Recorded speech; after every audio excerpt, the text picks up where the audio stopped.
Olá, eu sou a professora Mônica e na aula de ciências de hoje nós vamos falar sobre o sistema locomotor, os ossos. Sustentação, força e precisão. O sistema locomotor ele permite ao ginasta a execução de um movimento como este.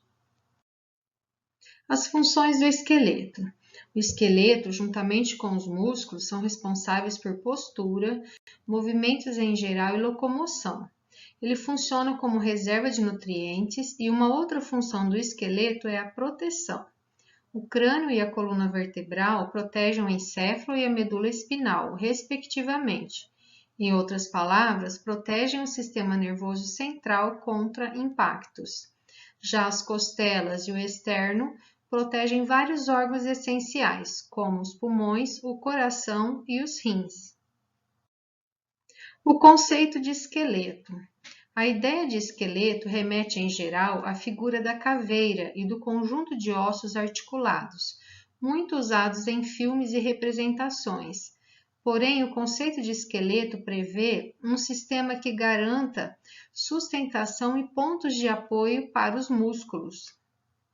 Nesse sentido, minhocas, insetos e outros animais invertebrados também têm um esqueleto. Porém, este é diferente do que estamos acostumados a ver nos vertebrados. As minhocas, por exemplo, elas possuem um líquido entre seus tecidos, chamado celoma, que ao ser comprimido na cavidade ou ao longo do seu corpo, lhe dá sustentação. Esse mecanismo é conhecido como esqueleto hidrostático. Os artrópodes, como os insetos, crustáceos e aracnídeos, apresentam um esqueleto externo, chamado exoesqueleto, que se parece com uma casca rígida e serve de sustentação, de ponto de apoio para os músculos e como proteção contra a perda de água e o ressecamento.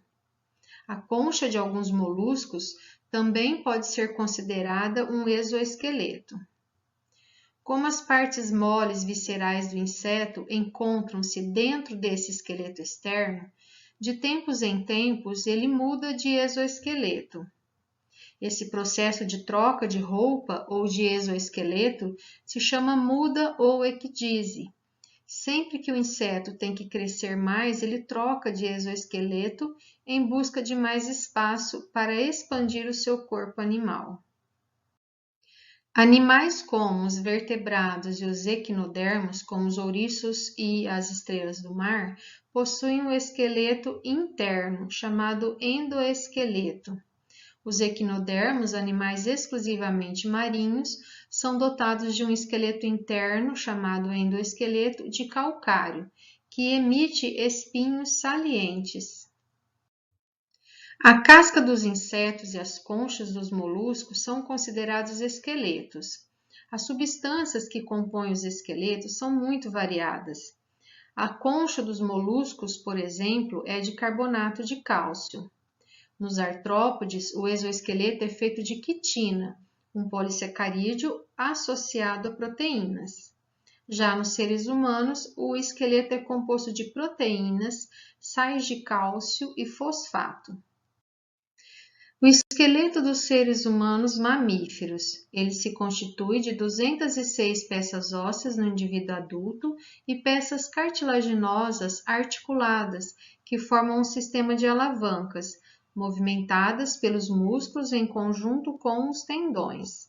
Os ossos do corpo humano variam de formato e tamanho, sendo o maior deles o fêmur, que fica na coxa, e o menor o estribo, que fica dentro do ouvido médio. O esqueleto ele é dividido em duas partes, o esqueleto axial e o esqueleto apendicular. O esqueleto axial é formado pelo crânio, os ossículos auditivos, o osso hioide, a coluna vertebral e a caixa torácica. Já o esqueleto apendicular é formado pela cintura escapular, cintura pélvica, membros superiores e membros inferiores. Partes comuns e diferentes entre os dois esqueletos da figura. Aqui nós temos o esqueleto do ser humano e o esqueleto de um gato. Podemos observar que o esqueleto axial e apendicular são comuns a todos os animais com 4 membros, os tetrápodes, que compreendem os anfíbios, répteis, aves e mamíferos. Apesar da posição diferente ao andar e da presença da cauda do gato, por exemplo, é fácil perceber as semelhanças entre os esqueletos, um crânio, a coluna vertebral ou espinal e os 4 membros. Aqui nós temos os ossos do crânio. Como vocês podem ver, eles não possuem articulações, eles são ossos fixos. A articulação vai estar presente somente no maxilar. Então, o crânio ele é uma caixa óssea que tem como função proteger o cérebro e os órgãos do olfato, da visão e da audição, além dos órgãos externos do sistema respiratório e digestório. Ele é formado por 28 ossos. Aqui nós temos os ossos dos membros superiores. Os ossos do braço são estruturas extremamente fortes que compõem o sistema locomotor superior, formados por cintura escapular, que no caso é o ombro, depois o osso do braço, que é o húmero, e os ossos do antebraço, que é o rádio e a ulna. E depois nós temos os ossos da mão, formado pelo carpo, metacarpo e falange. Aqui nós temos os ossos da mão. A mão corresponde ao segmento terminal do membro superior através da continuação do punho e termina com os dedos. Ao total, temos 27 ossos na mão. Todos trabalham em conjunto. Os ossos da mão, juntamente com os músculos e articulações, permitem o manuseio de objetos. A característica principal dos movimentos das mãos é a ação de pinça, graças ao polegar opositor. Essa condição permite a realização de trabalhos mais delicados e com maior precisão. Isso possibilita a escrita, construção de ferramentas, desenhos, entre outras atividades. Em relação à estrutura óssea, a mão é dividida em 3 regiões distintas: o carpo, o metacarpo e a falange. Então, aqui na parte roxinha embaixo, nós temos o carpo, formado por 8 ossinhos. Depois, na sequência, nós temos aqui o metacarpo, formado por 5 ossos.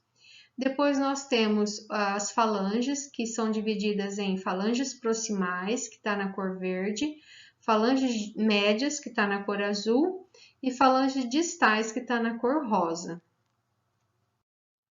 O exame da idade óssea. A altura e a idade óssea de uma criança podem ser usadas para prever a altura dela quando adulta, durante o crescimento da pessoa, desde a vida fetal até a infância, puberdade e como um adulto jovem, os ossos do esqueleto mudam de tamanho e de forma.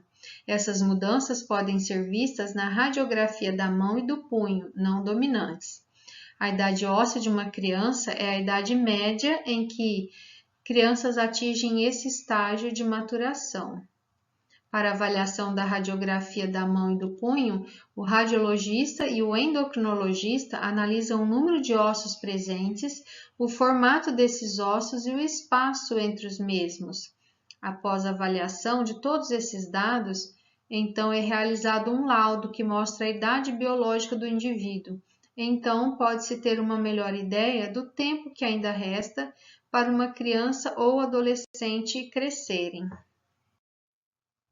O crescimento praticamente termina com o fechamento da cartilagem de conjugação dos ossos. Quando as zonas cartilaginosas desaparecem, diz-se que as epífises estão fechadas, pois não haverá mais crescimento dos ossos.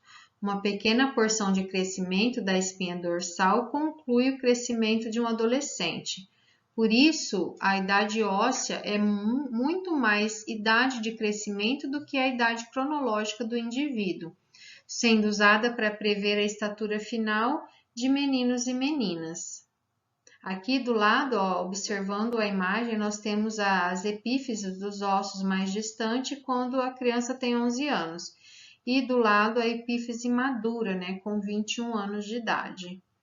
A maturação esquelética pode ser diferente da idade cronológica, nem sempre representando um problema de saúde. O exame geralmente é parte da avaliação do crescimento e desenvolvimento sexual. A idade óssea é considerada atrasada quando há uma diferença de 1,5 a 2 anos em relação à idade cronológica. Em uma criança saudável, isso indica que ela apresentará o início da puberdade mais tardio, portanto, também o estirão puberal, que é a fase de maior crescimento, e terminará o seu crescimento numa idade mais avançada. Geralmente, há uma história familiar semelhante, por exemplo, a mãe que menstruou mais tarde ou o pai que, após se alistar no exército, ainda continuou crescendo. Na grande maioria das vezes, o adolescente atingirá o seu potencial de crescimento, pois há espaço entre as placas de crescimento. Caso a idade óssea esteja atrasada além dos 2 anos em relação à idade cronológica, deve-se avaliar se há algum problema de saúde que esteja interferindo no crescimento e no desenvolvimento da criança ou do adolescente. A avaliação pelo endocrinologista pediátrico deverá então ser realizada. Também é uma situação que demanda atenção quando há o aumento da velocidade de crescimento e a idade óssea está adiantada em relação à cronológica. Um exemplo disso será quando o quadro de puberdade precoce, que pode levar a consequências irreversíveis à estatura, caso não seja tratado a tempo. Aqui nós temos os ossos da costela, eles são os ossos alongados, comparáveis a arcos, que se estendem da coluna vertebral até o externo, ao qual se unem através das cartilagens costais. No ser humano, há 12 de cada lado, sendo que o número é variável com a espécie de outros animais. Ossos que constituem os membros inferiores. O fêmur é o maior de todos os ossos do esqueleto humano, que é o osso da coxa, como mostra na figura. Os ossos da perna são compostos de 2, que é a tíbia e a fíbula, que também é chamado de perônio. Já os ossos do pé são formados pelo tarso, o metatarso e as falanges. A aparência dos ossos em um primeiro momento pode trazer a lembrança de objetos que não possuem mais vida, como rochas ou fósseis, mas o tecido ósseo é um tecido vivo. Basta lembrar que, em caso de fraturas, ele é capaz de se reconstruir. Após uma fratura, as células ósseas da região entram em atividade, regenerando o tecido, depois de um longo e delicado processo. Aqui nós temos uma imagem que mostra, que o osso é um órgão vivo. Tanto o tecido ósseo como o tecido cartilaginoso, eles apresentam células, indicativos de que são tecidos vivos. No detalhe da figura, você pode ver a célula óssea ou o osteócito. Então, aqui na imagem, as células de cartilagem e do lado embaixo as células ósseas.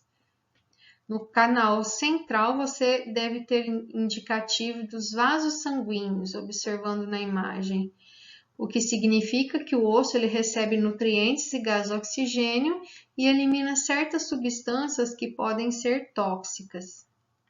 Na figura não está representado, mas pelo canal central também passam nervos, que são estruturas do sistema nervoso que levam informações ao encéfalo e trazem respostas dele, que juntamente com os vasos sanguíneos compõem estruturas que evidenciam tratar-se de um tecido vivo.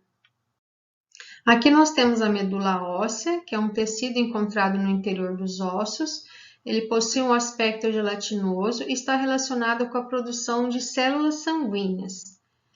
A medula óssea vermelha está presente nos fetos em quase todos os seus ossos e essa quantidade de hemocitoblastos vai diminuindo conforme aumenta a idade do indivíduo, sendo substituída por células adiposas e modificando a cor da medula, de vermelha para medula amarela. Então, observando a imagem, nós temos a epífise. Na epífise, nós temos na sua extremidade a cartilagem articular, quando os ossos forem móveis.